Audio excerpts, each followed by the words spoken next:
The last time Spurs beat Liverpool was exactly 6 years ago in October 2017.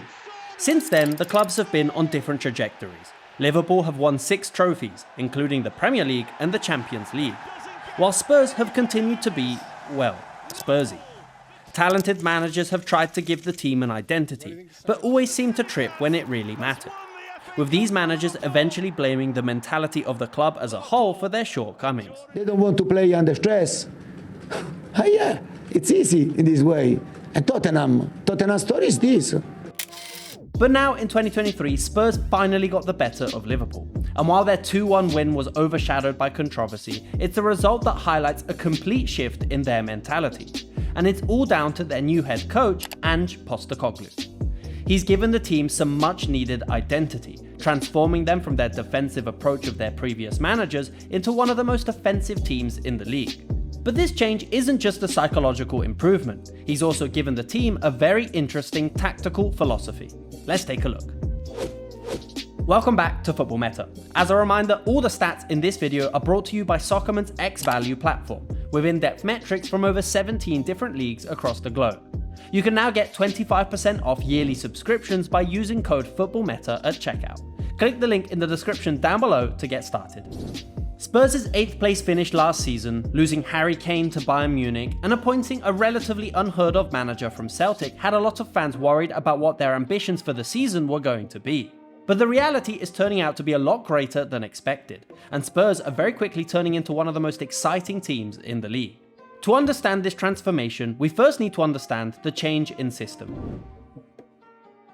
Last season, Spurs' most used formation was the 3-4-2-1. And were heavily reliant on the combination of the front three to create the majority of their chances. Harry Kane's positioning meant he would often drop deep into the midfield, dragging defenders off their line and freeing up space for the 2 inside forwards to attack in behind. With this system, Spurs were also heavily reliant on their wing-backs for width, pushing forward and delivering crosses into the box. But this was an element of their game that they struggled to take advantage of, because their defensive mentality often meant that they would get pinned back, struggling to hold on to the ball for the majority of the season, and were much more reliant on counterattacks to create their chances, with the wingbacks finding it hard to maintain a level of consistency and offensive threat. This season, Postecoglou has revolutionized the system from top to bottom. Firstly, the formation has shifted from a 3-4-2-1 to a 4-2-3-1. This gives the team more balance with the double pivot, with Sarr and Bissouma offering more defensive cover, and also giving the team 4 offensive-minded players. But the biggest difference is that the width is now given by the wingers and not by the wingbacks. This means the team is more dynamic and unpredictable on the flanks with better dribblers, and can create a lot more types of chances with the fullbacks underlapping into the half spaces. The role of the fullbacks is key in this system, and we'll cover it in the next part of the video. The introduction of James Maddison has been a complete turning point for their attacking threat. The constant link-up with Son means they take it in turns to attack in behind or play through balls, and are a lot more versatile in the final third. And Maddison's passing range means he can create a lot of chances from a deeper position, and has become a key element for their build-up. This tactical shift is reflected in the statistics. By comparing it to last season, they are creating a lot more chances from through balls and cutbacks, and having wingers out wide means they complete more dribbles, yet are still delivering the same amount of crosses into the box, meaning their attacking threat has significantly improved in all areas. Finally, not only are they a much better possession-based team, but Postecoglou has made them a lot more aggressive when out of possession, and their pressing metrics have also greatly improved, with a higher build-up disruption percentage and gegenpressing intensity, with a lot of goals already coming from regains in the opposition's half. This change of style has made Spurs so much more entertaining to watch, and are creating chances in a number of different ways. But not only has Postecoglou had an impact in the final third, he's also introduced some principles that help the team look much more confident in possession. This season, their build-up play has been much stronger, and their new signing Vicario is proving to be a much more technical keeper compared to Lloris. But by far the biggest innovation in this Spurs team is the role of the fullbacks. In fact, they are hardly even fullbacks when Spurs are in possession, and their first rotation is into a central position behind the midfield line. Thanks to managers like Guardiola, the concept of the inverted fullback is nothing new, but the way Postecoglou uses his fullbacks is much more offensive. In fact, they don't rotate as the double pivot, but they are more offensive and act nearly as inside forwards between midfield and defence.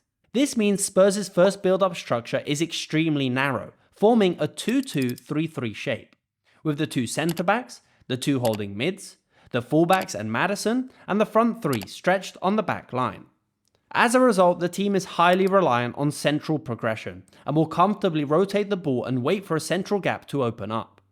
We can get a good example of this during their first build-up against Liverpool. Notice the aggressive run forward by Porro to get into position, and how when the centre-backs receive the ball, they don't open up their body shape. They stay focused on either a pass back to the centre-back or a pass into the centre. This means Spurs create this massive overload in the centre, and force Liverpool to tighten their shape as much as possible, indirectly freeing up routes into the wingers for a 1v1, or creating a man advantage situation in the centre.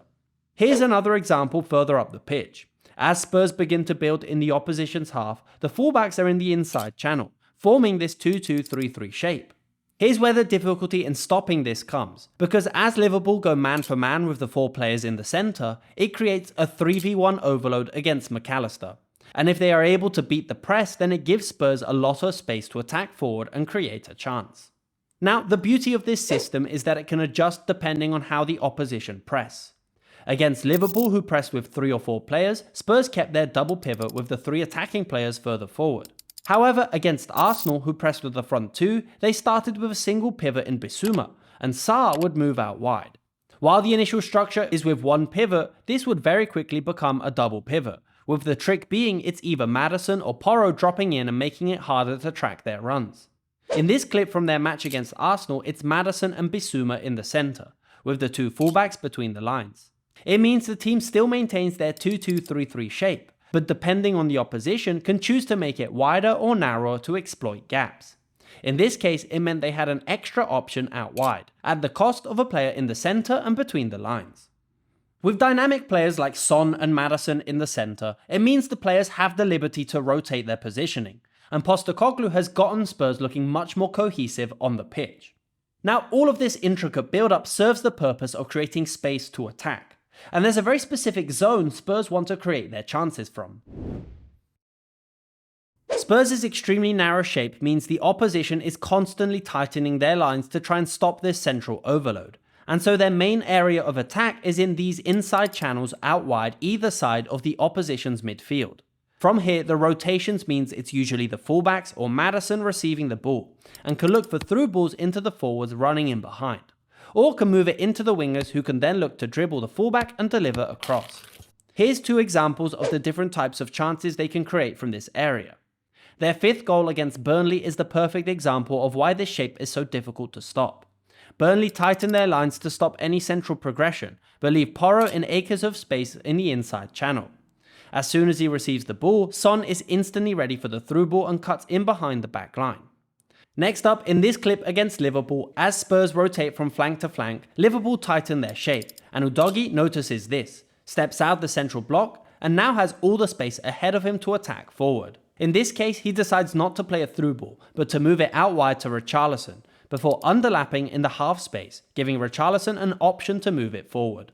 By having the fullbacks in this more offensive position, it means Spurs can very quickly create an overload on the back line. As with the front 3 and the 3 players in the centre, any cross or through ball can be attacked by a lot of players, and Spurs can consistently bring 4 or 5 players in the box as targets.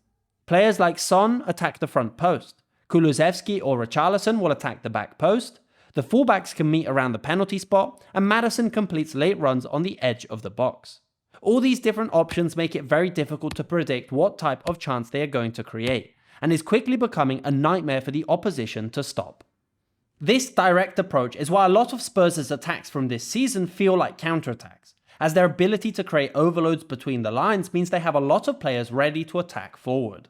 Finally, the attacking influence of Postecoglou is certainly important, but their defensive work rate is also not to be ignored. So far this season, Spurs have created a lot of chances by regaining the ball high up the pitch, and the team as a whole look a lot more energetic and willing to help out defensively compared to last season. However, this does come with its downsides, and this more aggressive mentality has meant that Spurs are conceding slightly more chances compared to last season. So chances are most of Spurs' games this season are going to be high scoring, which is great entertainment, so I'm all for it. But now let me know what you think of Postecoglou's tactics and how far do you think he can take this Spurs team? Leave your thoughts in the comments down below. If you enjoyed this video, why not check out this video on Ancelotti and how he changed this whole system just to accommodate Jude Bellingham. As always, if you enjoyed this content then please leave a like and subscribe for more. Thanks for watching.